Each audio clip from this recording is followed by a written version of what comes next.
అఘోరి మాతగా ఏర్పడ్డ తర్వాత ఏం జరుగుతుంది అసలు? ఎందుకు తెలంగాణ రాష్ట్రంలో వీళ్ళ చిన్ననాటి తనంలో వెళ్ళిపోయిన కొడుకు అనంతరం ఏం జరిగింది? ఇప్పుడు ప్రస్తుతానికి తల్లిదండ్రులతో ఎందుకు టచ్లో రావట్లేదు? అసలు విషయం ఏంటి తెలుసుకుందాం. మనతో పాటు అఘోరి మాత కూడా లైన్లోకి వచ్చింది. అమ్మ నమస్తే. అమ్మ నమస్తే. హరహర మహాదేవ్. ఓం నమ శివాయ. అఘోరి కాళే నమ గురుదత్తే నమ.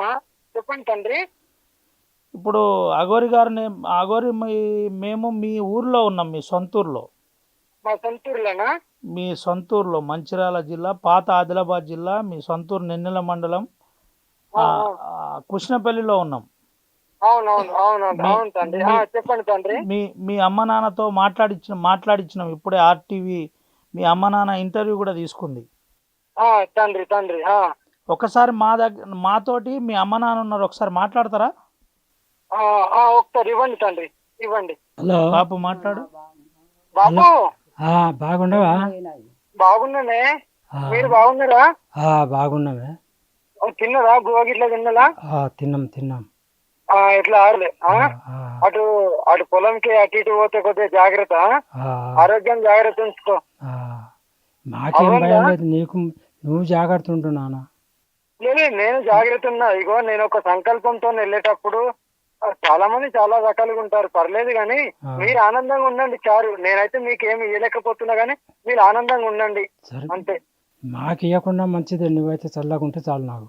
అదే అదే అదే ఒకసారి అవ్వకి ఇస్తా. స్వామి అవ్వ బాగున్నావాని?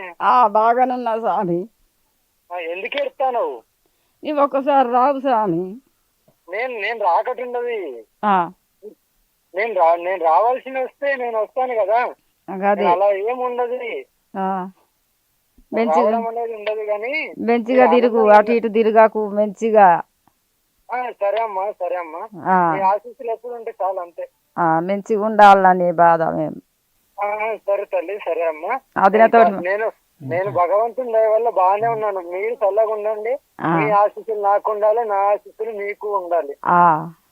సరేనా? సరే. తినండి, టైంకు తినండి. అటు ఎటైనా పొలం పనులకు అటు పోయినప్పుడు కొద్దిగా జాగ్రత్త. మంచిగా ఉండు స్వామి. సరే అమ్మా. సరే.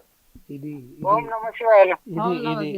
ఇది పరిస్థితి. కళ్ళలో కన్నీళ్లు పెట్టుకున్న పరిస్థితి కనబడుతుంది. అయితే మనం ఒకసారి స్వామితో నేరుగా మాట్లాడిద్దాం. స్వామి, ఏంటి పరిస్థితి? అంటే మీరు చిన్నతనంలోనే వెళ్ళిపోయినని చెబుతున్నారు ఇక్కడ నుంచి.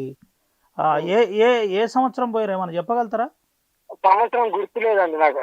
నిన్న డేటే గుర్తుండదు మాకు.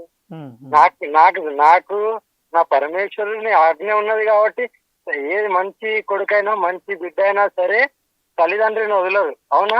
తల్లిదండ్రిని కూడా వదిలి ఎవరు పోరంటే నేను ఒక సంకల్పంతో వెళ్తున్నాను. ఇలాంటి అబండాలు ఇలాంటి పోరాడేటప్పుడు చాలా మంది మూర్ఖత్వులు ఉంటారు కదా. మీరైతే లైవ్ లో చూస్తున్నారు కదా, జెన్యునా కాదా అనేది. నేను అదే అడగబోతున్నాను. మీ ఇంటికి పూరి గుడిసి ఉంది, మామూలు ఇల్లు ఉంది, అది కూడా 1.5 ఎకరంన్నర భూమి ఉంది. అది మీ నాన్న కష్టపడి ఈడ పని చేసుకుంటున్నాడు. ఏంటి ఇంత పేరుంది, మీరు దేశవ్యాప్తంగా తిరుగుతుంటారు, మీ దగ్గర ఇన్ని శక్తులు ఉన్నాయని చెబుతుంటారు, మరి ఎందుకు మీ తల్లిదండ్రులు ఈ పరిస్థితిలో ఉంచుతున్నారు? అదే అంటున్నా కదా, నాకు నేను సంపాదించుకోవడానికి ఒక్క నిమిషం చాలు తండ్రి. నాకు కావాల్సిన నా సనాతన ధర్మం నాకు కావాలి. దానికి ఎక్కడైతే గుళ్ళ మీద అఘాయిత్యాలు జరుగుతాయో, ఒక ఆడబిడ్డ మీద అఘాయిత్యం జరుగుతుందో అక్కడికి నా వంతు నేను పోరాడడానికి కదా ఇదంతా. ఈ నాకు ఇంత పెద్ద పేరుందా చిన్న పేరుందా అని పక్కన పెడితే నా కుటుంబాన్ని నేనే పోషించుకోగలుగుతాను.